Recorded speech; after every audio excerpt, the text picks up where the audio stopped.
Praise the lord, హల్లెలూయా. సామెతల గ్రంథము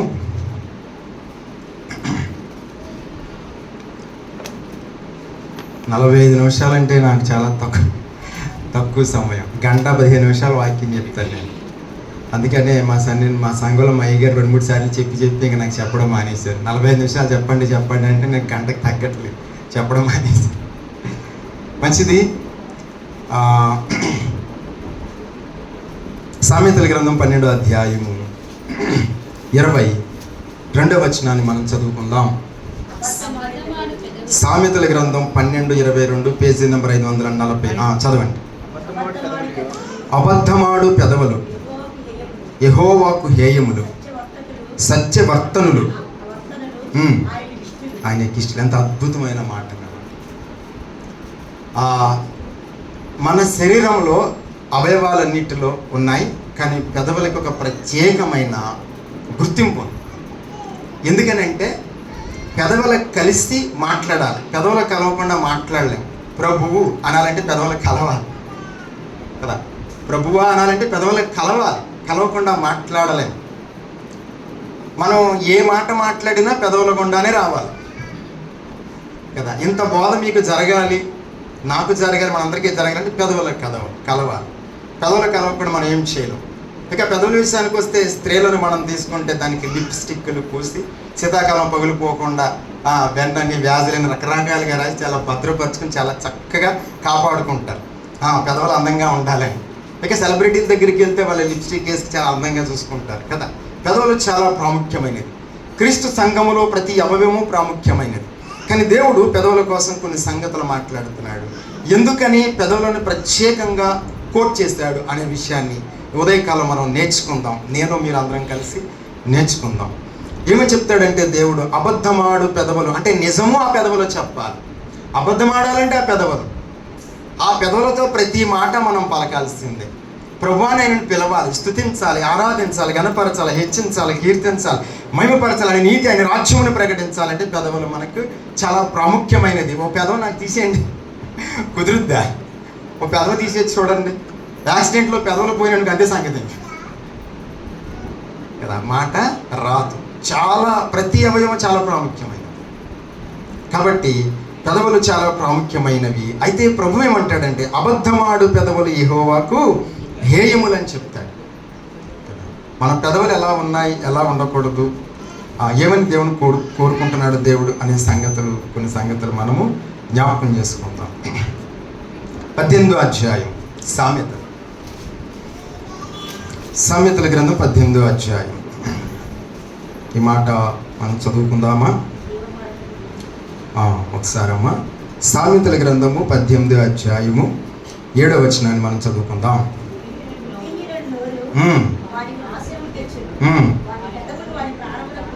కదా, పెదవుల వల్ల చూడండి, ఉరి అంటే అర్థం ఏంటి? మరణము. రక్షణ పొందిన తర్వాత పెదవులను కాపాడుకోకపోతే మరణం వస్తుంది. ఏ మరణం అది? రెండవ మరణం. మొదటి మరణం కాదు, రెండవ మరణం. మొదటి మరణాన్ని ఏమని పోల్చాడు దేవుడు? నిద్ర కదా. మొదటి మరణాన్ని ఏమని పోల్చాడంటే నిద్రను పోల్చాడు. ఎప్పుడైనా బైబిల్ గ్రంథంలో మరణము అన్నాడంటే మొదటి మరణం గురించి అసలు మాట్లాడు. యేసుప్రభు వారు అంటాడు, ఆమె నిద్రించుచున్నదే కానీ చనిపోలేదంటాడు. కానీ సమాజ మందిరపు అధికారులు వచ్చి ఏం చెప్పారు? సేవకుడును లేదా బోధకునిక శ్రమ పట్టవద్దు, నీ కుమార్తె చనిపోయినది అని చెప్పారు కదా పెదవులతో. అప్పుడు ప్రభు అంటాడు, భయపడకము, నమ్మిక మాత్రం ఉంచుము కదా, భయపడకము, నమ్మిక మాత్రం ఉంచుము అని చెప్పి సమాజ మందిరపు అధికారితో చెప్పాడు. కాబట్టి అక్కడ ఏం చెప్పినాడు 18వ అధ్యాయంలో అంటే, బుద్ధిహీనుని పెదవులు, పై వచనం 6వ వచనం చదువుదామా? 18:6. బుద్ధిహీనుని పెదవులు కలహమునకు సిద్ధముగా ఉన్నవి. తర్వాత దెబ్బలు కావాలనని కదా. బుద్ధిహీనుని పెదవులట. బుద్ధిహీనుని పెదవులు అందరికీ అయ్యే పెదవులు, కానీ పెదవులు తేడా ఉండాలి. దేవుని వద్దకు వచ్చిన మన పెదవులు తేడా ఉండాలి, వేరుగా ఉండాలి. అబద్ధమాడు పెదవులు యెహోవాకు హేయములంట. అబద్ధమాడు పెదవులు 6 ప్రకారము బుద్ధిహీనుని పెదవులు కలహమునకు సిద్ధముగా ఉన్నవి. దెబ్బలు కావాలనని వాడు కేకల వేయును, దెబ్బలు కావాలనని కదా దేవుని చేత. తర్వాత మాట, బుద్ధిహీనుడు వానికి నాశనము తెచ్చును, వాని ప్రాణమునకు గురి తెచ్చును. పెదవులను చాలా జాగ్రత్తగా కాపాడుకోవాలి కదా. నోరు ఉంది కదా, ఇష్టముగా మాట్లాడడానికి వీలు లేదు కదా. దేవుడు నోరిచ్చాడని. నేను ఒకసారి హైదరాబాదు లేదా చెన్నైలో జెహోషమ్మ అనే మందిరానికి వెళ్ళాను. భత్ సింగ్ గారు పూర్వం ప్రారంభించిన చర్చ్ అది. అక్కడ 92 సంవత్సరాల వృద్ధ దైవజనురాలు ఒక ఆవిడతో ప్రార్థన చేయించుకున్నాం. కూర్చున్నాం, కొద్దిసేపు మాట్లాడాము. ఆవిడ ఒక మాట చెప్పారు, ఈ నోరు ఉంది కదా, ఈ నోటుతో నువ్వు నిత్యము దేవుని స్తుతించాలి అని చెప్పింది.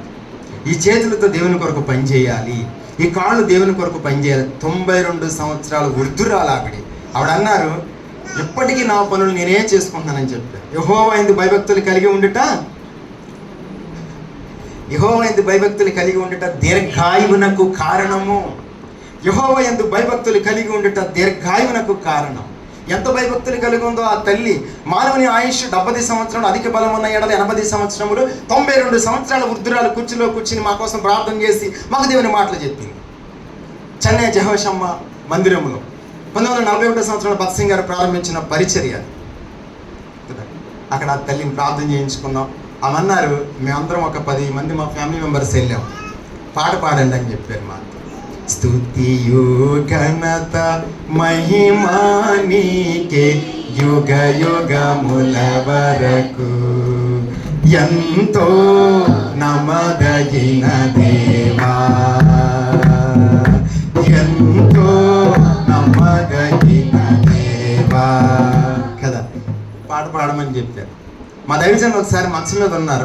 2016 అనుకుంటా, 2016 సంవత్సరంలో బ్యాక్ పెయిన్ వచ్చి, అప్పుడు ఆయన మంచం మీద కూడా అందరూ పలకరించడానికి వెళ్ళారు. నేను కూడా వెళ్ళాను.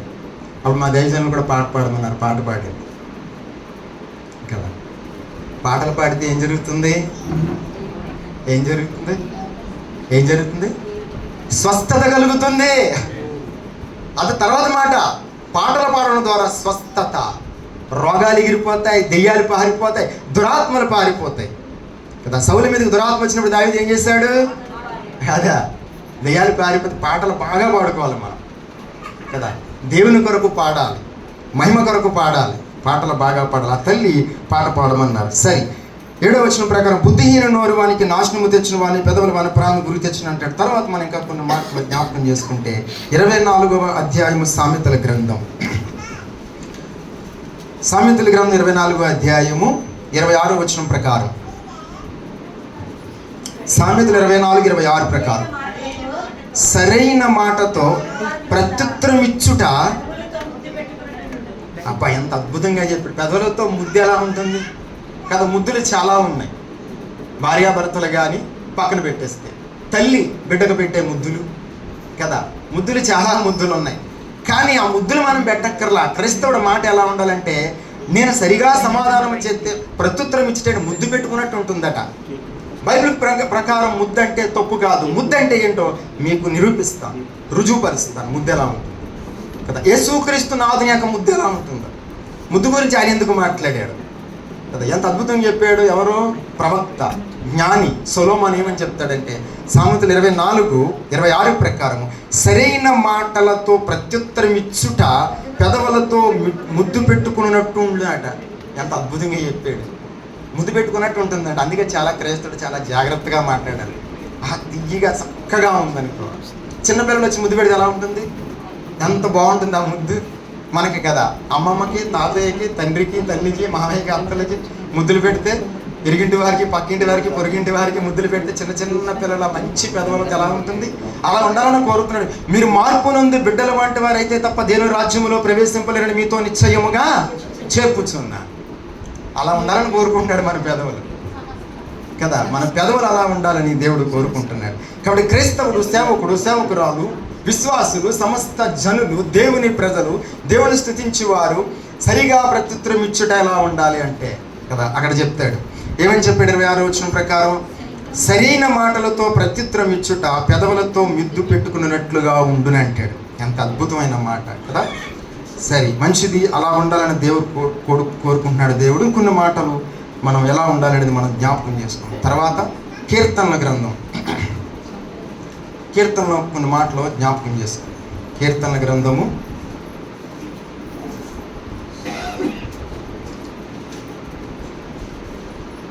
12వ అధ్యాయం. మన మూల వాక్యం ఏంటి? వీటిని నాకు గుర్తుంది, మిమ్మల్ని అడుగుతున్నాను, చూడకుండా మూలవాక్యం ఏంటి చెప్పండి. అబద్ధమాడు పెదవులు యెహోవాకు హేయములు. ఇప్పుడే చదివాము, అందుకే మిమ్మల్ని అడిగాను అన్నమాట కదా. రైట్. కీర్తన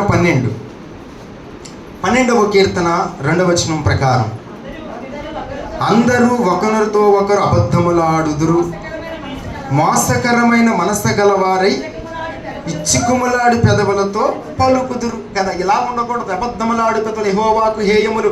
ఈ ఉదయకాలము, ఈ సహవాసములో క్రీస్తుని ధ్యానించటానికి, క్రీస్తు యొక్క శరీరమును పొందడానికి వచ్చిన మన పెదవులు ఎలా ఉన్నాయి మనం పరీక్షించుకోవాలి. గత వారం నుంచి ఈ వారం దాకా, జనవరి 1 నుంచి ఇప్పుడు దాకా, రక్షణ పొందిన కాడి నుంచి ఇప్పటిదాకా ఈ స్థితికి వచ్చినంత వరకు మన పెదవులు ఎలా ఉన్నాయి? అబద్ధమాడు పెదవులు యెహోవాకు హేయములు అంటాడు.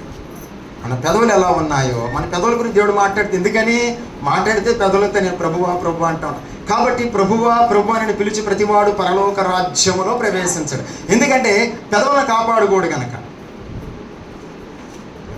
జీవమరణాలు నాలిక వశం, జీవమరణాలు నాలుక వశం. జీవించడమా మరణించడమా కదా. పరలోక రాజ్యంలో ప్రవేశించడమా నరకాగ్నిలో ప్రవేశించడమా? నాలిక వశం, పెదవుల వశం, నోరు వశం, మాటల వశం. అందుకని దీన్ని ఫస్ట్ కాపాడుకోవాలి, చాలా జాగ్రత్తగా కాపాడుకోవాలి. కాబట్టి ఏం చెప్పాడంటే అక్కడ, అందరూ ఒకరితోనొకరు అబద్ధములాడుదురు. అలా మనం ఉండకూడదు. ఉదయకాలం మనం అలాగా ఉండకూడదు. ఎందుకంటే అబద్ధమాడు పెదవులు యెహోవాకు హేయములు. ఇది అండర్లైన్ చేసుకోవాలి. సామెతలు 12:22 ప్రకారం దాన్ని అండర్లైన్ చేసుకోవాలి, రాసుకోవాలి. ఎక్కడ? హృదయమును పలక మీద రాసుకోవాలి. మోషే చేతిలో 2 పలకలు ఉన్నాయి కదా, హృదయం అనే పలక మీద రాసుకోవాలి. కాబట్టి అందరూ ఒకరితో ఒకరు అబద్ధములాడుదురు, మోసకరమైన మనసు గలవారి ఇచ్చికుములాడి పెదవులతో పలుకుదురు. ఇచ్చికుములాడే పెదవులు మనకు ఉండకూడదు. అలా ఉంటే ఏం జరుగుతుంది? తర్వాత మాట, యెహోవా ఇచ్చికుములాడు పెదవులన్నిటినీ కోసివేయును. కోసేస్తాడు, ఉంచడాలంటే అన్ని. ఇప్పుడు నేనేం అడుగుతానంటే, అలాంటి పెదవులు నాకు ఉన్నాయి, కోసే అంటాను కదా. కోసేయమని అడగాలి, పెదవుల మార్చాలి. కోసేస్తే ఏం చేస్తాడు? ఇంకో పెదవి పెడతాడు అక్కడ. ఆయన కోసేస్తే ఇబ్బంది ఏమి లేదు, మనం కోసుకుంటే ప్రమాదం. కానీ ఆయన కోసేసాడు అనుకోండి, అది తీసేసి చక్కని పెదవులు పెడతాడు, మంచి పెదవులను అక్కడ పెడతాడు.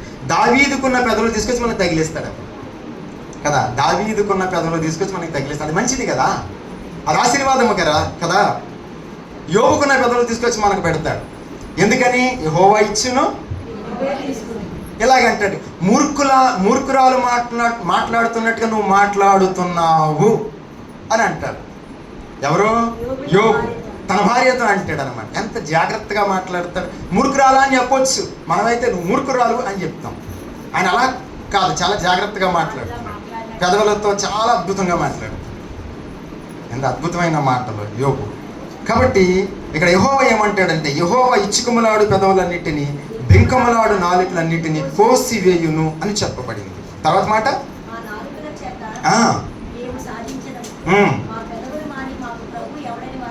ఇలాగ అనుకోకూడదు కదా. క్రైస్తవుడు ఎలా అనుకోకూడదు? ఇప్పుడు ఇది నా పెదవులే కదా, నా ఇష్టం అనుకోకూడదు. ఇది దేవునికి సమర్పించాను ఇటునని చెప్పుకోవాలి.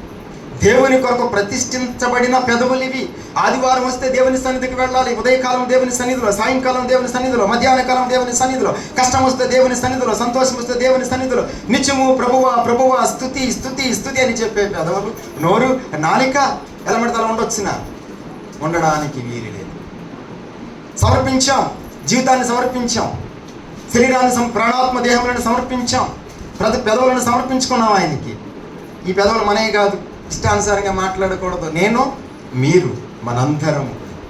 నాకు మీకు ఒకటే వాక్యం, నాకేం సపరేట్ మీకు అనుకుంటున్నారేమో. ఒకవేళ మొట్టమొదట నాకు, తర్వాత మీకు, మనందరినీ కూర్చోబెట్టి, నన్నేం నిలబెట్టి మేము కూర్చోబెట్టాడు, అంతే మాట్లాడుతున్నాడు తన ఉపకారాత్మ చేత.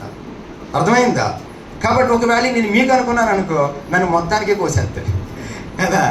అబద్ధములాడు కదా, అక్కడ కింద చెప్పిన మాట ఏమన్నాడు 3లో, యెహోవా ఇచ్చుకుమలాడు పెదవులన్నింటినీ బింకములాడు నాలుగుని కోసివేయనన్నాడు. కోసివేస్తారు. కాబట్టి వీళ్ళు ఏమంటున్నారంటే 4లో ఈనాడు దేవుని సంఘము, దేవుని ప్రజలు ఏమంటున్నారంటే మా నాలుకల చేత మేము ఏం సాధిస్తాం? నాలుకల చేత నరకాన్ని సాధిస్తాం, కీడు తెచ్చుకుంటాం, శాపము తెచ్చుకుంటాం. నీకు నీ ఇంటికి ఏం సాధిస్తాం? మనం ఏమీ సాధించలేము.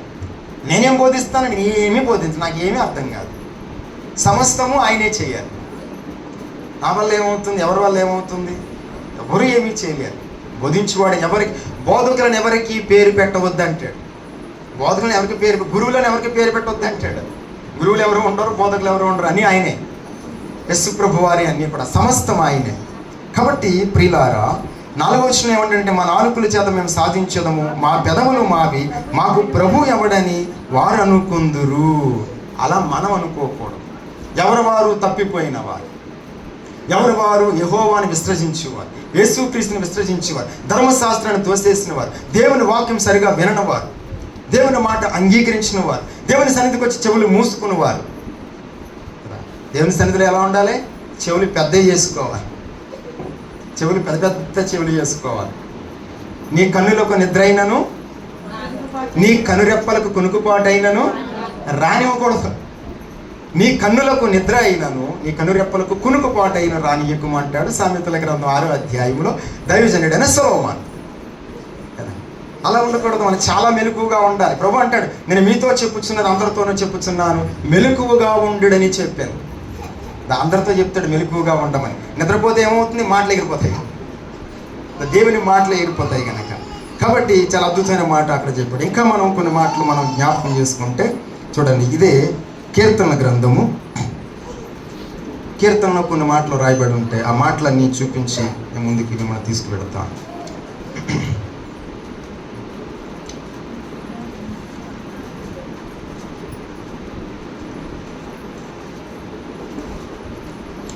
యాభై 9వ కీర్తన. ఒకసారి ఈ మాట చదువుదామా?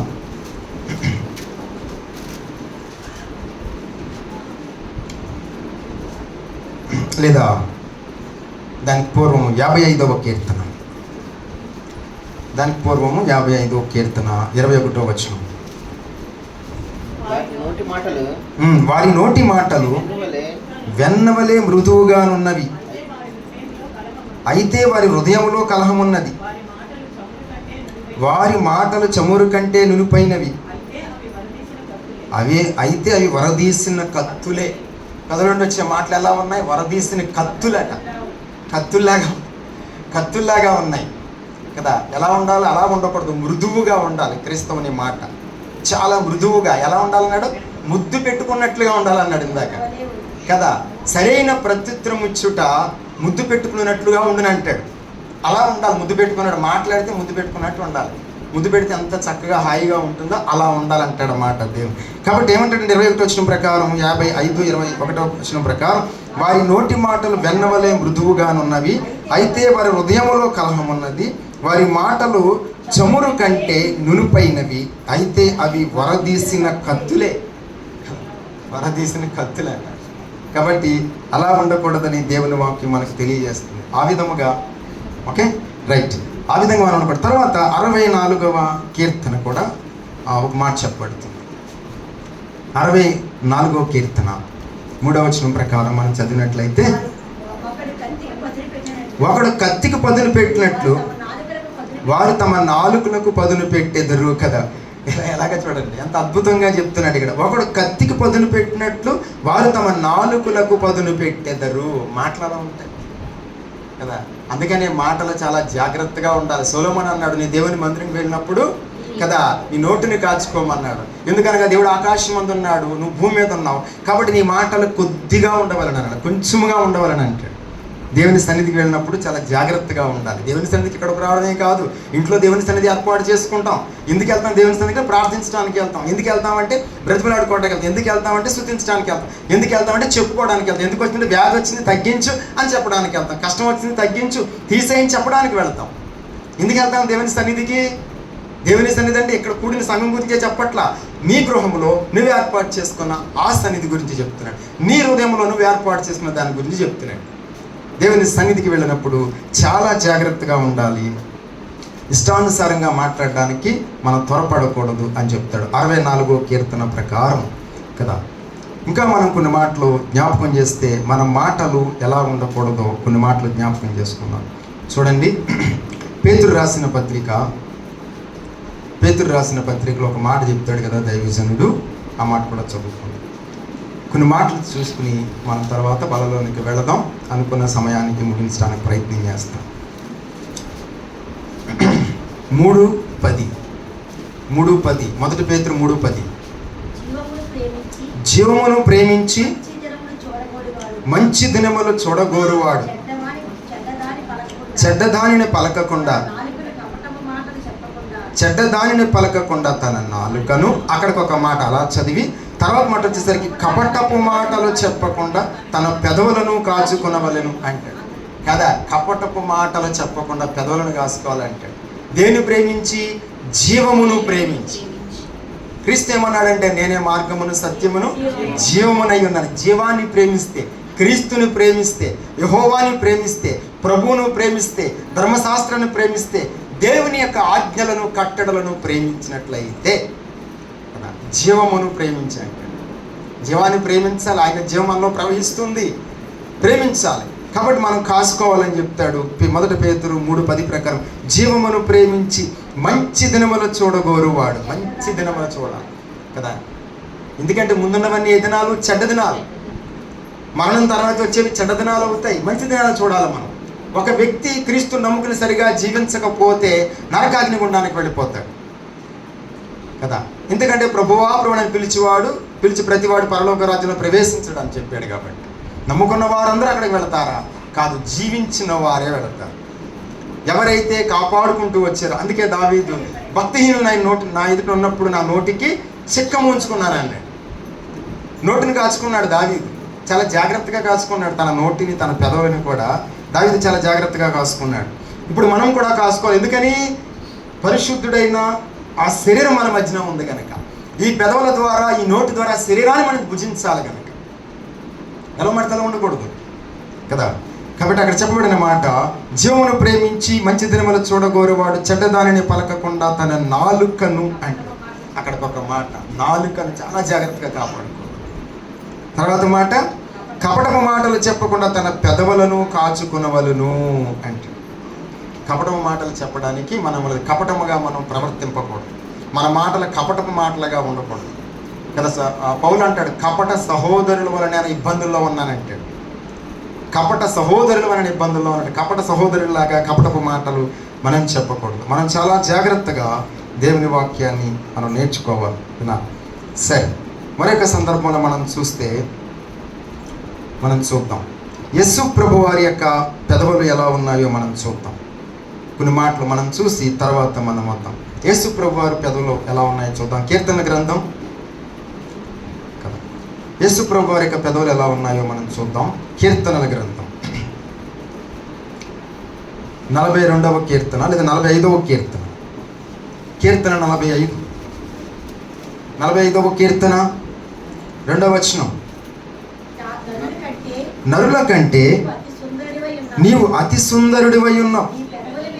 నీ పెదవుల మీద కదా దయారసము పోయబడి ఉన్నదట కదా. దయారసం. యేసుక్రీస్తు పెదవుల మీద ఏముంది? దయారసం కదా. మనమేమో మోసకరమైన మనసు గలవారై అందరమును ఒకరితో ఒకరు అబద్ధములాడుదురు అంటాడు 12వ కీర్తన ప్రకారం. అబద్ధములాడు పెదవులు యెహోవాకు హేయములు అంటాడు. యేసు ప్రభు వారి పెదవులు ఎలా ఉన్నాయి? ఇప్పుడు ఇక్కడ ఉన్న ఈ మహాదేవుని యొక్క పెదవులు ఎలా ఉన్నాయి చూడండి. ఎలా ఉన్నాయంటే 42వ కీర్తన 45వ కీర్తన 2వ వచనం ప్రకారము, నరుల కంటే నీవు అతి సుందరుడివై ఉన్నావు, నీ పెదవుల మీద దయారసము పోయబడి ఉన్నది. తర్వాత అంటే ఇప్పుడు అలాంటి పెదవులు మనకుంటే దేవుడు మనల్ని కూడా నిత్యము ఆశీర్వదిస్తాడన్నమాట. ఆమేన్, హల్లెలూయా, హల్లెలూయా. అలాంటి పెదవులు మనకు ఉంటే, ఈ మోసకరమైన ఇచ్చిములాడి పెదవులను కోసేసుకుంటే, మనం కదా అని కోసేమని, మనం కోసుకోకూడదు, ఆయన కోసేయమన్నారు. ప్రార్థన గదిలోకి వెళ్ళి ఏడ్చి, నా పెదవులు బాగాలేదు, నా మాట బాగాలేదు, నా నాలిక బాగాలేదు, ప్రభా వాటిని కోసేయి అని అడగాలి. కదా. భౌతికంగా ఉన్న పెదవులను కోసేయడు, ఆత్మీయంగా ఆధ్యాత్మికంగా ఉన్న పెదవులను కోసేస్తాడు అనమాట. ఆ పెదవులు బాగాలేదని చెప్పి తత్వాన్ని మారుస్తాడు, సత్యవర్తులుగా చేస్తాడు, యథార్థవంతులుగా చేస్తాడు. యేసుక్రీస్తు ప్రభు పెదవులు ఎలా ఉన్నాయంటే దయారసము పోయబడింది. కాబట్టి ఆయన ఎలా మాట్లాడతారంటే చూద్దాం. చూడండి, యోహాను సువార్త అలాంటి ప్రభువు ఎలా మాట్లాడుతున్నారో చూద్దాం. పెదవుల మీద దయారసం ఉంటే ఎలా మాట్లాడతారో చూద్దాం. యోహాను సువార్త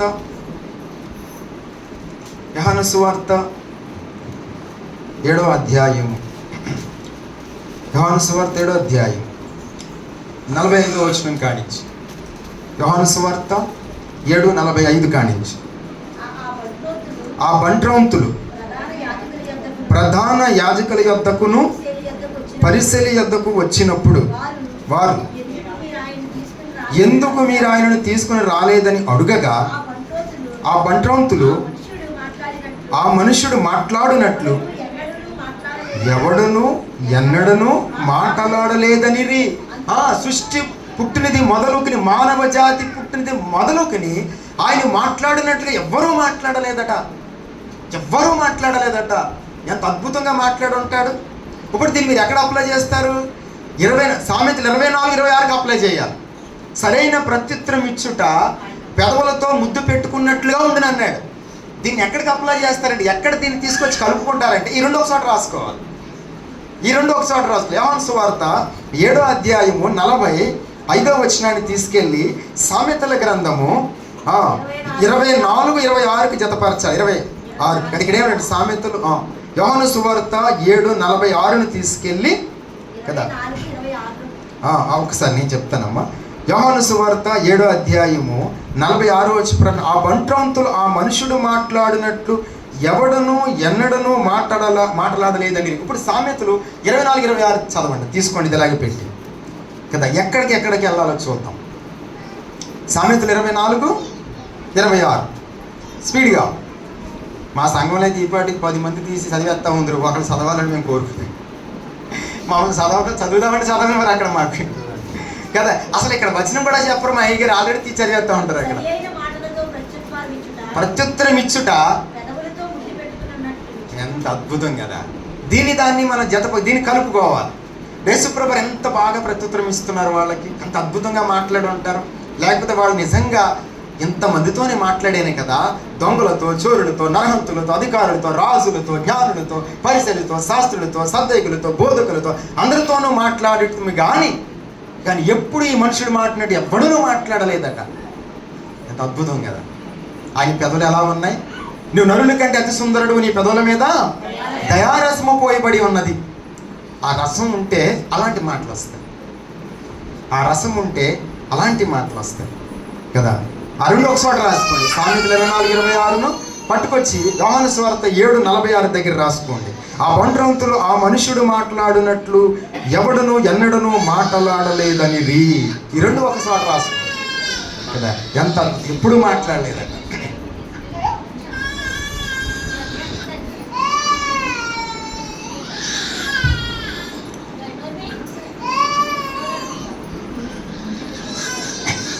ఇంకా మనం చూసినట్లయితే ప్రభువైన యేసుక్రీస్తు యొక్క మాటలు ఎలా ఉన్నాయో కొన్ని మాటలు మనం చూసినట్లయితే చూడండి. లూకా శుభవార్తలో ప్రభు ఎలా మాట్లాడుతున్నారో చూద్దాం. లూకా శుభవార్త తీసుకోండి దయచేసి అందరూ. లూకా సువార్త 4వ అధ్యాయము 22వ వచనం. లూకా సువార్త 4:22 ప్రకారం, అప్పుడు అందరూ ఆయన గూర్చి సాక్ష్యం ఇచ్చుచు ఆయన నోట నుండి వచ్చిన దయగల మాటలకు ఆశ్చర్యపడి. ప్రభు పెదవులు ఎంత బాగున్నాయండి. యేసుక్రీస్తు ప్రభు పెదవులు ఎంత బాగున్నాయి చూడండి కదా. దయగా మాట్లాడుతున్నారట. ఆయన ఎంత దయగా మాట్లాడుతున్నారు. ఈనాడు మనం అలా మాట్లాడాలని ప్రభు కోరుకుంటున్నాడు. మన పెదవులు అలా ఎలా పడితే అలా ఉండకూడదు. ఇచ్చుకుమలాడు పెదవులు కదా, బెంకుమలాడు నాలుకలు, వరదీసిన కత్తులు కదా. ఇలా ఉండకూడదు మన పెదవులు, మన మాటలు. ప్రభు యేసుక్రీస్తు ఎలా ఉన్నారో కదా. నేను క్రీస్తును పోలి నడుచుకున్న ప్రకారం ఆయన క్రీస్తును పోలి నడుచుకున్నాడట. మనం కూడా ఆయనను పోలి నడుచుకోవాలి. క్రీస్తు యొక్క స్వరూపం ఎలా వస్తుంది మరి మనకి? ఆయన స్వరూపంలోకి ఎలా అంటే మొట్టమొదటిగా క్రైస్తవునికి మాట మారాలి, సమాధానం మారాలి, ప్రత్యుత్తరం ఇచ్చుట మారాలి. కోపంతో వచ్చి అడిగితే చాలా దయగా సమాధానం చెప్పాలి. ఎలా చెప్పాలో అది చెప్పుకున్నాం. కోపంతో వస్తే, కొడితే, తిడితే, దూషిస్తే ఎలా సమాధానం చెప్పాలో చూసుకుంటాం. యోహాను సువార్త ఎలా సమాధానం చెప్పాలో చూసుకుందాం. యోహాను సువార్త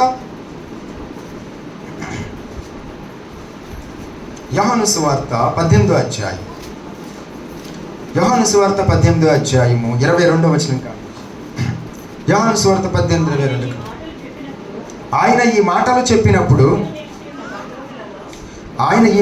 చెప్పినప్పుడు దగ్గర నిల్చున్న బంట్రంతులలో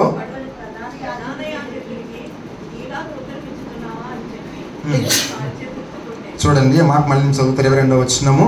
ఆయన ఈ మాటలు చెప్పినప్పుడు దగ్గర నిలిచి ఉన్న బంట్రంతులలో ఒకడు ప్రధాన యాజకునికి ఎలాగ ప్రత్యుత్తరం ఇచ్చుచున్నావని చెప్పి యేసును అరిచేతులతో కొట్టాను. అప్పుడు యేసు ప్రభువారు మాట్లాడతారు, ఎలా ప్రత్యుత్తరం ఇచ్చుట కదా, సరైన ప్రత్యుత్తరం ఇచ్చుట పెదవులతో ముద్దు పెట్టుకున్నట్టు ఉండని అంటాడు. సామెతల 24:6 ప్రకారం ప్రభు ఎలా మాట్లాడుతున్నాడో 23వ వచనం. అందుకు యేసు నేను కాని మాట ఆడిన ఎడల ఆ కాని మాట ఏదో చెప్పుము, మంచి మాట ఆడిన ఎడల. అబ్బా, కొడితే ఎవరైనా అలా మాట్లాడటానికి వీలుందా అసలు? మన ఇంట్లోనే తిడితే ఎలా ఉంటాయి, మొఖాలు మారిపోవా? భార్యాభర్తలు విశ్వాసులే, సేవకులే కావచ్చు, విశ్వాసులే కావచ్చు, సంఘమే కావచ్చు, తిడితే మొఖాలు మొత్తం మారిపోద్ది. ముఖ రూపమే మారిపోద్ది, చూపే మారిపోద్ది, మాటే మారిపోద్ది. ఒక మాట అంటే, ఒక మాట వింటే మనకి, నాకు, మీకు, మనందరికీ కదా. కొట్టిన తర్వాత నాదుడు ఎలా, ఆయన పెదవుల మీద దయారసము పోయబడి ఉన్నది. ఈ మనుషుడు మాట్లాడినట్లుగా ఎన్నడైనాను ఎప్పుడైనాను ఎవడూ మాట్లాడలేదు అని బంట్రంతులు సాక్ష్యం ఇచ్చారు. ఆయన హింసించడానికి వచ్చిన బంట్రంతులు సాక్ష్యం ఇచ్చుచున్నారు. యేసుక్రీస్తునాథు మాట్లాడినట్లుగా భూమి పుట్టిన మొదలుకుని ఏ మానవుడు మాట్లాడలేదు. ఆయన పెదవులు ఎంత బాగుంది, ఆయన మాట ఎంత బాగుంది. ఆయన దయగల మాటలు వినుచుండిరి. ఎంత దయ అండి మన దేవుడికి. అందుకే మనం ఉన్నాం ఇక్కడ. ఎంత దయ, ఎంత దయ. నా కుమారుడా అంటే చాలా సరదాగా, నా కుమారుడా నీ హృదయం నాకిమ్ము. మరలా ఎక్కడ, నాతో కలిసి ఒక గడి అయినను మేలుకిను ఉండలేరా. ఏంటి మాటలు? పడుకుంటారేంటి, ప్రార్థన చేయండి అని చెప్పాలి. బుద్ధి లేదా అని అడగాలి. పడుకుంటారేంటి, ప్రార్థన చేయండి అని చెప్పాలి. ఏమంటాడు? నాతో కలిసి ఒక్క గడి అయినను మేలుకుని ఉండలేరా? నిద్రించుచున్నావా సిమోను, శోధనలో ప్రవేశించుకుంటున్నట్లు మెలకుగా ఉండి సిమోను, ప్రార్థన చేయ సిమోను. ఆయన పెదవుల మీద దయారసము పోయబడి ఉన్నది. పెదవులు చాలా ప్రాముఖ్యమైనవి. అబద్ధములాడు పెదవులు యెహోవాకు హేయములు. సామెతలు 12:22 ప్రకారం పెదవులు అలా ఉండకూడదు. యేసుక్రీస్తు పెదవుల్లాగా మారాయా? ఈ ఉదయ కాలము ఆ యొక్క అలాంటి దయగల మాటలు మాట్లాడే దేవుని యొక్క శరీరంలోనికి వెళ్ళడానికి పూర్వం మన పెదవులు అలా మారాయా? వాక్యం చెప్పే నా పెదవులు కానీ, వినే మీ పెదవులు కానీ, సార్వత్రిక సంఘము యొక్క పెదవులు కానీ, దేవుని స్తుతించే వారి యొక్క పెదవులు కానీ మారినవా? ఉదయకాలము పరీక్షించుకోవాలి. ఎంత అద్భుతంగా ప్రత్యుత్తరం ఇస్తున్నాడండి దేవుడు. అరిచేతులతో కొడితే పటపట నలిపి కొట్టి కదా. ఇప్పుడు నన్ను మీరు కొట్టండి, నేను తిరగబడతాను. అయితే మీరు కొట్టేస్తారు, అందరూ కలిసి తిరగబడతాను. ఎంత అద్భుతంగా, ఎంత నేర్చుకోవచ్చు. క్రీస్తు ప్రభువును చూసి, భూమి ఆకాశమును సృష్టించిన వాణిని చూసి, సైన్యములకు అధిపతి యెహోవా ప్రియకుమారుడు, ఈయన నా ప్రియకుమారుడు, ఈయన యందు నేను ఆనందించిన మాట వినుడి. ఈయన నా ప్రియకుమారుడు, ఈయన యందు నేను ఆనందించుచున్నాను, ఈయన మాట వినుడి అని ఒక శబ్దము ఆ మేఘముల నుండి వినిపించిన అంటాడు. అలాంటి దేవుడి మాటలు ఎలా ఉన్నాయి? తుఫానుని గద్దించి, సముద్రాన్ని గద్దించి, గాలిని గద్దించి, దెయ్యాలని గద్దించి, సమస్తని గద్దించిన వారి మాటలు ఎలా ఉన్నాయి కదా. ఊరుకో అన్నాడంటే సముద్రాన్ని, మిక్కిలి నిమ్మలం అయిపోయింది. ఊరుకో అన్నాడండి. దాన్ని గద్దించినట్టు మనల్ని గద్దించడం నాకు తెలియగలుగుతాను. సముద్రాన్ని గద్దించినట్లుగా మనల్ని గద్దించడం ఏంటి? మనకు చాలా సింపుల్గా చెప్తాడు, చాలా సెన్సిటివ్గా చెప్తాడు, చాలా మృదువుగా చెప్తాడు. నా కుమారుడా నీ హృదయము నాకు, నా కుమారుడా నీ హృదయం నాకు అని అద్భుతంగా చెప్తాడు. చాలా చాలా మృదువుగా చెప్తాడు మనకి. దేవుని వాక్యం మృదువైనది. డియునో యోబు గ్రంథం దేవుని వాక్యము మృదువైనది. దేవుడు మృదువుగా చెప్తాడు. ఏంటి ఎలా చెప్తున్నాడు అని అనుకుంటారేమో. మళ్ళీ సమస్తానికి రుజువులు ఊరికినే ఇక్కడ దాకా వచ్చేయి కదా. దేవుని మాటలను బట్టి, దేవుని ఆత్మ ప్రత్యక్షతను బట్టి, పరిశుద్ధాత్మ శక్తిని బట్టి, దేవుని యొక్క అభిషేకాన్ని బట్టి వస్తాం. యోబు గ్రంథం 15వ అధ్యాయం, యోబు గ్రంథం 15వ అధ్యాయం, యోబు గ్రంథం 15వ అధ్యాయం తీసుకున్నట్లయితే 12వ వచనం లేదా 11వ వచనం. 11. దేవుడు సెలవిచ్చిన ఆదరణ నీకు తేలికగానున్నదా? ఇట్లు నీతో మృదువుగా పలకబడిన వాక్యము. మృదువుగా పలుకుతున్నాడట, మృదువుగా. మేము గద్దిస్తామేమో, దేవుడు ఏదో కొంత వాక్యం ఇచ్చేటప్పుడు మేము గద్దిస్తామేమో, ఆయన మృదువుగా చెప్తాడు. మాకు ఆయనకి తేడా ఏంటంటే ఆయన మృదువుగా చెప్తాడు. ఏదో మాకేదో తెలిసిపోయినట్టు మేము గద్దిస్తామేమో. ఒకవేళ మీరు ప్రభువుని చూడాలి సుమి. ఎవరిని చూడాలి? విశ్వాసమునకు కర్త, దాన్ని కొనసాగించేవాడైన యేసు వైపు చూచుచు. నా సేవకుల వైపు చూడని చెప్పలా, దావీదు వైపు చూడని చెప్పలా, పౌలు వైపు చూడని చెప్పలే. బూదిగంత నివాసులారా నా వైపు చూసి రక్షణను పొందుడి. ఏం చెప్పాడు? బూదిగంతముల నివాసులారా నా వైపు చూసి. ఎందుకని సేవకుల వైపును అపోస్తుల వైపు ప్రవక్తలు చూడమని చెప్పలేదు? మేము బలహీనులము గనక, ఎక్కడో ఏదో బలహీనత ఉంటుంది గనక, ఆయనలాగా ప్రత్యుత్తరం మేము ఇవ్వలేము గనక. కాబట్టి మనము మీరు అందరం కలిసి ఎవరి వైపు చూడాలి? ప్రభు వైపు చూడాలి. బూదిగంతముల నివాసులారా నా వైపు చూసి రక్షణ పొందుడి. విశ్వాసమునకు కర్తయు దాన్ని కొనసాగించువాడైన యేసు వైపు చూచుచు. ఎప్పుడు నా వైపే చూడమని చెప్తాడు ఆయన, ఇంకెవరి వైపు చూడమంట. ఎందుకంటే ఎవరు ఎక్కడో చోట బలహీన పడతారు కనుక కదా. ఆయనకి ఎంత మృదువుగా చెప్తాడు కనుక. ఎంత మృదువుగా చెప్తున్నాడు ఇక్కడ, ఎంత ఆశ్చర్యంగా చెప్తున్నాడు. యోబు గ్రంథం 15:11 ప్రకారం ఎంత అద్భుతంగా చెప్తున్నాడు కదా. ఉరికే చెప్పట్లా. ఏమని చెప్పాడంటే అక్కడ దేవుడి సెలవిచ్చిన ఆదరణ. మన ఆదరిస్తున్నాడు, తన మాటల చేత మన ఆదరిస్తున్నాడు. దేవుడి సెలవిచ్చిన ఆదరణ నీకు తేలికగా ఉన్నది. ఈనాడు సంఘానికి తేలిక అయిపోయింది. ఇలా వాక్యం ప్రకటిస్తుంటే, ఇలా చెబుతుంటే, కూర్చుండబెట్టి దేవుడు ఇలా చక్కగా మాట్లాడుతుంటే సంఘానికి తేలిక అయిపోయింది. మానవ జాతికి తేలిక అయిపోయింది. దేవుని మాటలంటే చాలా తేలిగ్గా తీసుకుంటున్నారు అందరూ. అలా తీసుకోవడానికి వీలు లేదు కదా. దేవుడి సెలవిచ్చిన ఆదరణ తేలికగా ఉన్నదా? ఇట్లు నీతో మృదువుగా పలకబడిన వాక్యము తేలికగా ఉన్నదా అని చెప్తాడు. తేలికగా ఉండకూడదు. లేదు ప్రభువా, నేను తేలిగ్గా లేదు తండ్రి, నేను నిజంగా సీరియస్గా తీసుకుంటున్నాను. ఎలా చెప్తున్నావు? తల్లి తన బిడ్డలకు చెప్పినట్లుగా, అమ్మ నాయనను బ్రతిమలాడినట్లుగా కదా. ఒకన తల్లి మనను ఆదరించినట్లు నేను మిమ్మల్ని ఆదరించేదును, సియోనులోనే మీరు ఆదరించబడుదురు అంటాడు. యెషయా గ్రంథం 66:13 ప్రకారం కదా. సియోనులో, సియోను అనగా సంఘంలో దేవుడు ఇలాగా మాట్లాడతాడు కనుక, మృదువుగా పలుకుతాడు కనుక, అందరిలాగా ఉండడు ఆయన కదా. నేను ఉన్న మాట ఆడిన ఎడల నన్ను ఎలా కొట్టుచున్నావు, కాని మాట ఆడిన నెల నన్ను కొట్టుము, ఆ కాని మాట ఏదో చెప్పు. ఎంత అద్భుతంగా మాట్లాడుతున్నాడు కదా. యోహాను సువార్త 18:22-23 ప్రకారం ఎంత అద్భుతంగా మాట్లాడుతున్నాడు. అదే మనమైతే ఎవరైనా అలా మాట్లాడగలుగుతారా?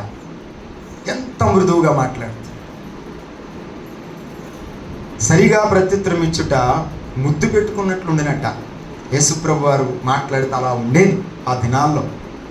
ఈనాడు సేవ జరుగుతుంది, ఆనాడు యేసుప్రభు సేవ చేశాడు. అద్భుతమైన పరిచయం, అద్భుతమైన సేవ.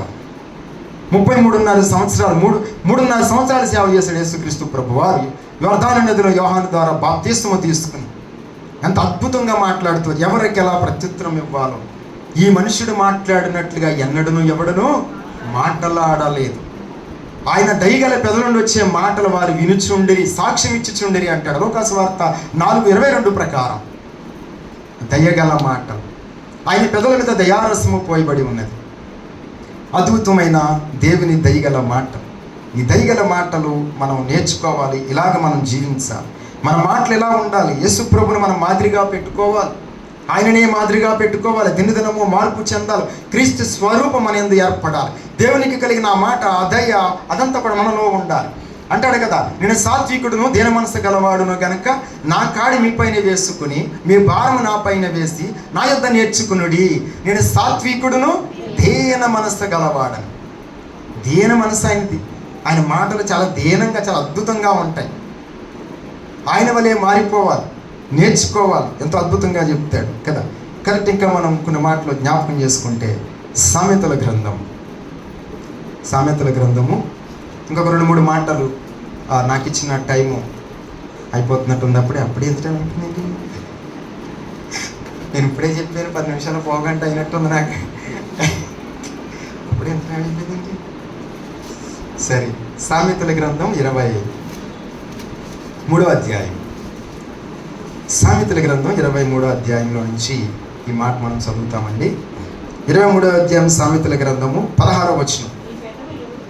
నీ పెదవులు యథార్థమైన మాటలు పలుకుట విని నా అంతర్ద్రియములు. అబ్బబ్బబ్బబ్బా, మనమంట యథార్థంగా మాట్లాడితే, మృదుగా మాట్లాడితే దేవుని యొక్క అంతర్ద్రియములు, లోపల ఉన్న అవయవాలు కూడా, ఆ ఇంద్రియాలు కూడా ఉప్పొంగుతాయట, ఆనందిస్తాయట. ఏం కోరుకుంటున్నాడు మన యొద్ద నుండి దేవుడు? ఎంత అద్భుతమైన మాట, ఎంత అద్భుతంగా చెప్పాడంటే సామెతలు 23:16 ప్రకారము, నీ పెదవులు యథార్థమైన మాటల పలుకుట విని. అంటే అన్నీ వింటాడనమాట కదా. కంటిని నిర్మించిన వాడు కానకుండునా, చెవిని నిర్మించిన వాడు వినకుండునా అంటాడు. మనం ఏం మాట్లాడుతున్నామో అన్నీ ఆయన వింటాడు. ఆయనకి అన్నీ తెలుసు. రహస్యంగా మాట్లాడుకున్నా, ఎక్కడ మాట్లాడుకున్నా, మనలో మనం మాట్లాడుకున్నా. ఆనాడు భూమి మీద ఉన్నప్పుడు పరిసయ్యులు, శాస్త్రులు, సద్దకిల హృదయాల్లో మాట్లాడుకుంటుంటే చెప్పారు, మీరు ఎలా హృదయాల్లో ఇలాగ యోచించుతున్నారని చెప్పాడు. హృదయాల్లో మాట్లాడుకుంటే ఆయనకి తెలిసిపోద్ది. ఇక్కడ కూర్చున్న వాళ్ళు ఎవరి హృదయాలు ఏం మాట్లాడుకున్నా అన్నీ ఆయనకి తెలుసు, అన్నీ వింటా ఉంటాడు కదా. యెహోవా కన్నులు ఎక్కడుంటాయి? యెహోవా కన్నులు ప్రతి స్థలం మీద ఉండును, మంచివారిని చెడ్డవారిని అవి చూచుచుండును. సామెతల 15:3 ప్రకారం కదా. యెహోవా కన్నులు ప్రతి స్థలం మీద ఉండును, మంచివారిని చెడ్డవారిని అవి చూచుచుండును అంటాడు సామెతల 15:3 ప్రకారం. కాబట్టి సామెతలు 23:16 ప్రకారము, నీ పెదవులు యథార్థమైన మాటలు పలుకుట విని నా అంతర్ద్రియములు ఆనందించును అంటే లోపల ఉన్న ఆ ఉప్పొంగుతూ ఉంటాయి అన్నమాట. ఆయన యొక్క ఇంద్రియాలను కూడా ఉప్పొంగుతూ ఉంటాయి. ఈ లెక్కని యోబు మాట్లాడిన మాటలను బట్టి ఆయన ఎలా ఉప్పొంగు ఉంటుంది సింహాసనం. ఒకసారి యోబు గ్రంథంలో మనం చూస్తే, యోబు గ్రంథము 2వ అధ్యాయము 10వ వచనం మనం చదివినప్పుడు ఒకసారి ఈ మాట చూస్తాం. యోబు గ్రంథము 2వ అధ్యాయం 10వ వచనం. అంటే యోబు మాట్లాడుతున్నాడు. అందుకు అతడు, మూర్ఖురాలు మాట్లాడునట్లు నీవు మాట్లాడుచున్నావు, మనము దేవుని వలన మేలును అనుభవించుదమా, కీడును అనుభవింప తగదా అనెను. ఈ సంగతులలో ఏ విషయమందును యోబు నోటు మాటతోనైనను. ఇప్పుడు దీనికి జతపక్ష ఎక్కడ దీంది?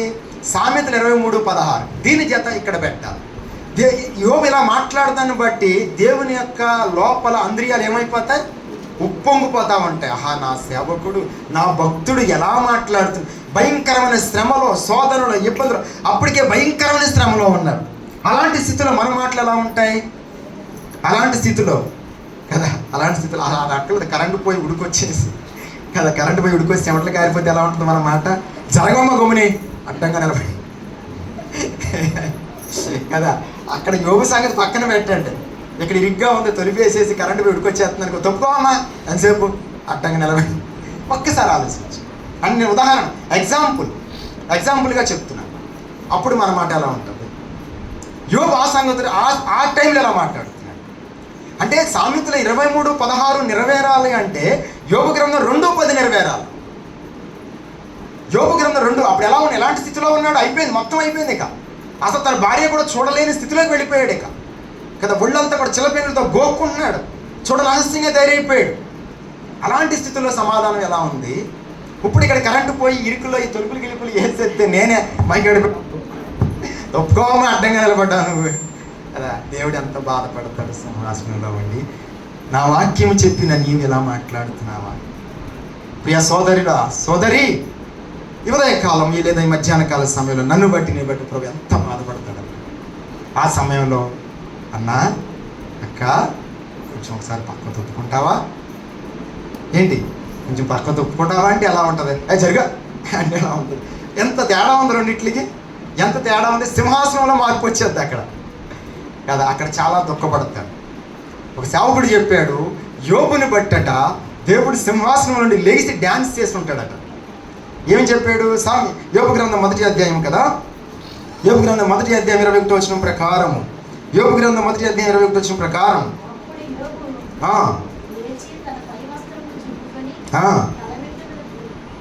ఏం చదువుతున్నావమ్మా? యోబు గ్రంథం 1వ అధ్యాయం. నేను నా తల్లి గర్భంలో నుండి దిగంబరునై వచ్చి తిని దిగంబరని అక్కడికి తిరిగి వెళ్ళేదను. యెహోవా ఇచ్చెను, యెహోవా తీసుకుని పోయాను, యెహోవా నామమునకు స్తుతి కలుగునుగాక.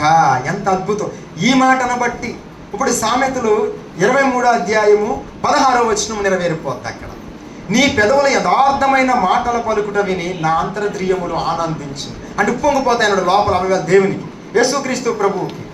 ఇప్పుడు స్టెఫను మాట్లాడుతున్న మాటలను బట్టి కదా, ప్రభువా వారి మీద ఈ పాపమును మోపకము, వారి మీద ఈ పాపమును మోపకము. సింహాసనం ఎన్ని లెగిసిపోయాడు కాబట్టి యోబు గురించి కూడా సింహాసనం ఏం చేసి ఉంటాడు, లెగిసి నిలబడి ఉంటాడు. దేవతలు ఆశ్చర్యపోయి ఉంటారు, ప్రభువా ఏంటి మీరు లెగిశారని. భూమి మీద నా భక్తుడు మాట్లాడుతున్న మాటలను బట్టి, నేను మాట్లాడిన మాటలను బట్టి ప్రభు దుఃఖిస్తాడు, గాయపడతా ఉంటాడు. జరగవమ్మా అనేటప్పుడు ప్రభు చాలా బాధపడిపోతాడు. ఉండవమ్మా, ఆగవా ఏంటి అని నేను మాట్లాడితే ఏం అక్కడ పెద్ద మాటలేం మాట్లాడక్కల, చిరాకు పడితే సరే అనుకుంటాడు. చాలా గాయపడిపోద్ది హృదయం ప్రభు, చాలా గాయపడిపోద్ది ప్రభు హృదయం కదా. ప్రభువా ఈ పాపము వారి మీద మోపకం. మూర్ఖురాలు మాట్లాడినట్లుగా నువ్వు మాట్లాడుచున్నావు కదా, ఇలాగ మాట్లాడకూడదమ్మా. ఎంత బాగా ప్రత్యుత్తరం ఇస్తున్నాడు తన భార్యకి, ఎంత అద్భుతం. అక్కడ ఎవరన్నా అలాగే చెప్తాడు, ఎవరన్నా అలాగే చెప్తాడు, తన భార్య కాదు ఎవరన్నా అలాగే చెప్తాడు. యోబు ఎంత ఏ స్థాయికి ఎదిగిపోయారు, పెదవులను, నోటిని, నాలుకని ఎంత బాగా కాపాడుకున్నారు, ఎంత బాగా కాల్చుకున్నారు వారు కదా. టైం అయిపోయిందమ్మా కదా, టైం అయిపోయింది అప్పుడే, 10 నిమిషాలు అయిపోయింది అప్పుడే. రైట్, మంచిది. ఈ మాటలు నేను ముగించడానికి ఇప్పుడు కంక్లూజన్ లేకుండా నా సారాంశం ఏంటి, అసలు నేను చాలా స్పీడ్ వెళ్ళిపోయానని చెప్పాలి, చాలా వాక్యం ఉంది కదా. గంటం బాబు చెప్పాను ఈ వాక్యం ఒకప్పుడు, ఇప్పుడు 45 నిమిషాలు పూర్తి చేస్తున్నాను. దీనికి ఇంకా జతపక్షులు పోగు చేసుకుని సిద్ధంగా ఉన్నాను ఎక్కడికి మళ్ళీ ఇంకోసారి చెప్పాలని. మీ దగ్గర చాలా సింపుల్గా చాలా కొన్ని మాటలు జ్ఞాపకం చేసి మేము ముందుకు తీసుకెళ్ళిపోతున్నాను 45 నిమిషాల టైంలో.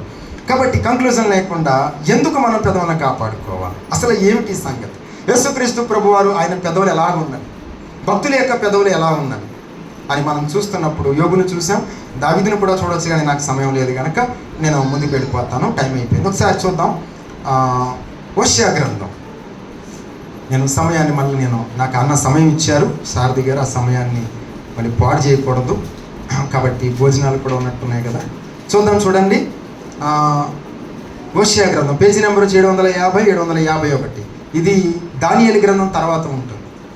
హోషేయ గ్రంథం దానియేలు గ్రంథం తర్వాత తీసుకుని ఈ గ్రంథాన్ని మనం ఒకసారి చూసినట్లయితే అందరూ తీసుకుంటే 750 751 14వ అధ్యాయము హోషేయ గ్రంథం 2వ వచనాన్ని మనం చదువుకుందాం.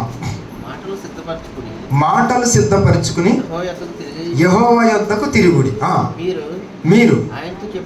మీరు ఆయనతో చెప్పవలసినది ఏమనగా, మా పాపములన్నిటినీ పరిహరింపు, ఎడ్లకు బదులుగా నీకు మా పెదవులను అర్పించుచున్నాము, నీవు అంగీకరింపదగినవి అవే మాకున్నవి. ఇంకేం అర్పిస్తాము దేవునికి?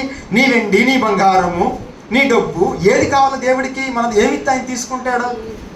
ఆదివారం ఆరాధనకు వచ్చి దేవుని ఎలా ఆరాధిస్తావు, దేవునికి ఏమి సమర్పిస్తావు? 100, 50, 200, 500 ఎవరి స్థాయి బట్టి వాళ్ళు చేస్తే ఆయన సంతోషిస్తాడు. అదే సంఘానికి ఉపయోగపడుతుంది, సేవా పరిచయకు ఉపయోగపడుతుంది, సేవకులు పోషించబడతారు తప్ప, మాలాంటి వాళ్ళు పోషించబడతారు తప్ప దేవునికి ఏ విధంగా ఉపయోగపడుతుంది? దేవునికి ఏమి తెచ్చిస్తావు? స్థలం ఇస్తే దేవుడు సంతోషిస్తాడా? మందిరం కట్టిస్తే దేవుడు సంతోషిస్తాడా? దేనిని బట్టి దేవుడు సంతోషిస్తాడు? ఏమిచ్చి దేవుడిని సంతోషపరుస్తావు? ఏమిచ్చి దేవుని ఆరాధన చేస్తావు? ఏమిచ్చి శుద్ధిస్తావు? పాత నిబంధన ఇశ్రాయేలు ప్రజల్లాగా ఎడ్లను, గొర్రెలను, మేకలను సమర్పించుదమా? ఏమి సమర్పిస్తావు దేవునికి? ఏమున్నాయి మన దగ్గర? వెండి నాది, బంగారం నాది, లోకము దాని సంపూర్ణత యెహోవాయే. లోక నివాసులందరూ కూడా యెహోవా వారే కదా. అందరూ ఆయన కలిగి, మనుషులందరూ ఆయన వశములో ఉన్నారు. ఆకాశం, భూమి, గాలి, నీరు సర్వము ఆయనదే. ఆయనకి మనమేమి ఇస్తాం? ఏమున్నాయి? ఎంత అద్భుతంగా చెప్పాడు కదా మాట. మరలా చదవండి 14:2. మాటలను సిద్ధపరచుకుని యెహోవా యొద్దకు తిరుగుడి. మాటలు సిద్ధపరచుకోవాలి జాగ్రత్తగా. దేవుని యొద్దకు వచ్చినప్పుడు మన మాట ఎలా ఉందో మనం కాసుకోవాలి. మన నాలిక, మన పెదవులు ఎలా ఉన్నవి, ఎలా ప్రత్యుత్తరం ఇస్తున్నాం, దేవుని ఎలా స్తుతిస్తున్నాం, దేవుని మాట ఎలా ప్రకటిస్తున్నాం, ఎలా వింటున్నాం, ఎలా చెప్తున్నాం, తోటి వారికి సువార్తను ఎలా ప్రకటిస్తున్నాం, దేవుని గురించి ఎలా సాక్ష్యం పలుకుతున్నాం. చాలా జాగ్రత్తగా ఉందా? ఎలా మాట్లాడుతూ అందరూ మాట్లాడినట్టు మనం మాట్లాడుతూ అందరూ మోసకరమైన మనసు గలమని ఒకరితో ఒకరు అబద్ధములు ఆడుదురు, ఇచ్చుకములు ఆడు పెదవులతో అన్నాడు. అలా మనం ఉండకూడదు కదా. 14:2 ప్రకారము ఈ ఉదయకాలం దేవునికి నువ్వేమి సమర్పిస్తావు? నేనేమి సమర్పిస్తాను? బోధించే నేను, కూర్చునే మీరు, సార్వత్రిక సంఘం యేసుక్రీస్తు నాథుకి ఏమి సమర్పించి ఆరాధన చేస్తారు? ఏమి తీసుకొస్తారు? కానుకల దేని కొరకు? సంఘం మేలు క్షేమం. జస్ట్ సేవలకు పోషించబడడానికి, సేవ జరగటానికి. దేవునికి మనం ఏమి ఇవ్వలేము, ఆయనకి ఏమీ అవసరం లేదు కదా. ఏమున్నాయంటే 2 మాటలు సిద్ధపరచుకుని యెహోవా యొద్దకు తిరుగుడి. మీరు ఆయనతో చెప్పవలసినది ఏమనగా, మా పాపములన్నింటినీ పరిహరింపుము. ఎడ్లకు బదులుగా నీకు మా పెదవులను అర్పించుచున్నాము. నీవు అంగీకరింపదగినవి. ఇశ్రాయేలు ప్రజలు చెప్తున్నారండి, మీ దగ్గర ఏమన్నా ఉందా? ఏముంది, నా దగ్గర ఏముంది? ఏమున్నాయండి? ఈ పెదవులే కదా ఆయనకున్నాయి. మనకున్న ఈ పెదవులు ఆయనకి సమర్పిద్దాం. ప్రభువా, ఈ పెదవులతో నేను స్తుతిస్తున్నాను తండ్రి, నిన్ను ఆరాధిస్తున్నాను ప్రభా. నా పెదవులను కడుగు, నీ అగ్ని కురిపించు, నీ శిలువ రక్తంలో కడుగు, నన్ను పరిశుద్ధపరచు, నా పెదవులను మార్చు. నీ పెదవుల వల్ల దయా కిరీటం. ఆయన పెదవుల మీద ఏముంది? దయారసం ఉంది. ఆయన మాటలు ఎలా ఉన్నాయి? దయగల మాటలు. ఆ మనుషుడు మాట్లాడిన ఎప్పుడు ఎన్నడనూ మాట్లాడలేదు. ఈనాటి నుండి మన గురించి ఆ సిస్టర్ గారు మాట్లాడినప్పుడు ఎవరూ అలా మాట్లాడలేదండి. మా సేవకులు మాట్లాడతారు చాలా. ఆయన మాట్లాడితే ఆయన దగ్గర కూర్చుంటాను కదా. మేమిద్దరం చాలాసేపు మాట్లాడుకోండి. ఈ మధ్యకాలం అవకాశం దొరకలేదు. ఎలబుద్ధి అవ్వదు. ఒక క్రైస్తవుడితో మాట్లాడుతుంటే వెనబుద్ధి అవ్వకూడదు. ఏదైనా అడిగితే ప్రత్యుత్తరం ఇచ్చి ఎలా ఉండాలి? ముద్దు పెట్టుకున్నట్లుగా, పెదవులతో ముద్దు పెట్టుకున్నట్లు ఉండాలట. అలా ఉండాలి. సరే, టైం అయిపోయింది. ఇంకొక మాట, లూకాసు వార్త. ఎందుకంటే పెదవులు అంటున్నాం కదా, ముద్దు అంటున్నాం, అతన్ని మరి అది కూడా చెప్పాలి. లూకాసు వార్త, ఈ మాట కూడా. అప్పుడే 45 నిమిషాలు అయిపోయిందంటే నాకు ఆశ్చర్యం వేసేస్తుంది. చూడండి, లూకాసు వార్త మేబీ 7వ అధ్యాయం అనుకుంటున్నాను. లూకాసు వార్త 7వ అధ్యాయము. ఈ మాటలు చెప్పుకున్న తర్వాత మనం ముందుకు వెళతాం. లూకాసు వార్త 7:43 కాడి నుంచి చదువుకుంటామా? అంటే మీకు అర్థం కాదు కాబట్టి టైం లేదైనా తప్పదు. ఒకసారి 44 చదివండి, ఇంకా టైం తక్కువ. ఆ స్త్రీ వైపు తిరిగి, ఎవరు? యేసు ప్రభు వారు ఇక్కడ మాట్లాడుతారు, నాకు టైం లేదు అందుకే వెళ్ళిపోతున్నాను. ఆ స్త్రీ వైపు తిరిగి సీమోనుతో ఇట్లైనను. ఎవరు మాట్లాడితే? యేసు ప్రభు మాట్లాడతారు. ఈ స్త్రీని చూచుచున్నావే, నేను నీ ఇంటిలోనికి రాగా నీవు నా పాదములకు నీళ్ళు ఇయ్యలేదు కానీ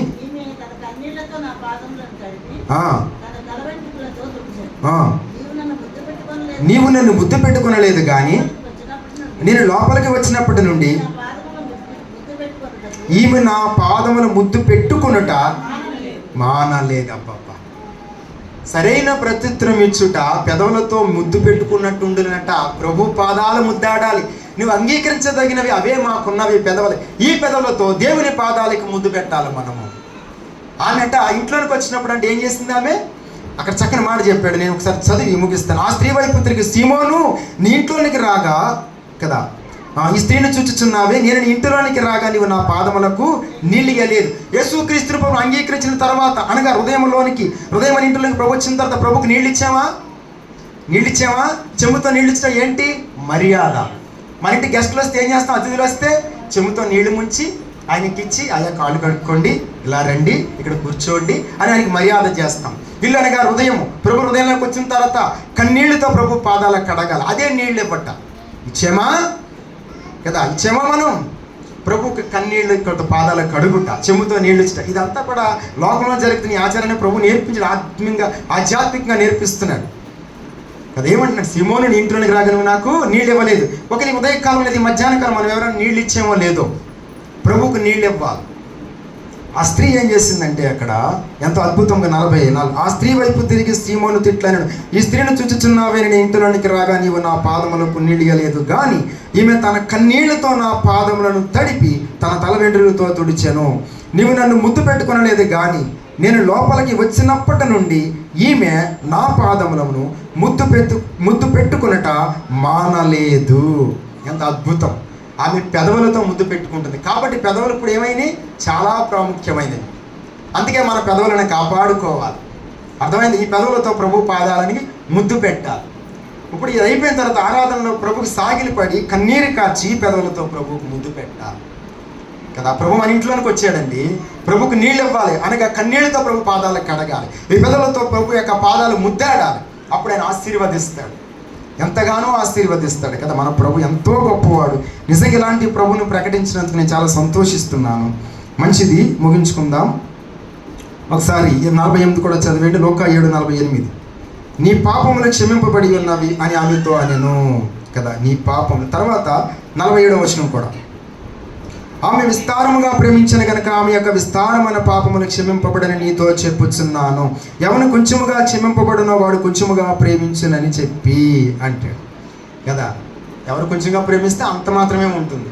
ఆమె విస్తారముగా ప్రేమించింది ప్రభువుని, కన్నీళ్ళు కార్చింది, పెదవులతో ముద్దు పెట్టుకుంది. మనము కూడా అలానే మన పెదవులను కాపాడుకుని ప్రభువుని ముద్దు పెట్టుకున్నాం. అలాగా బలలోనికి వెళ్ళిపోదాం. 1:10 అయిపోతుంది. బలలోనికి వెళ్ళిపోదాం. మోకరించండి, బలలోనికి వెళ్ళిపోదాం.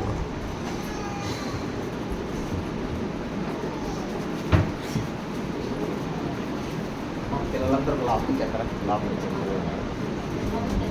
లోపలికి చెక్క మా పిల్లలందరూ.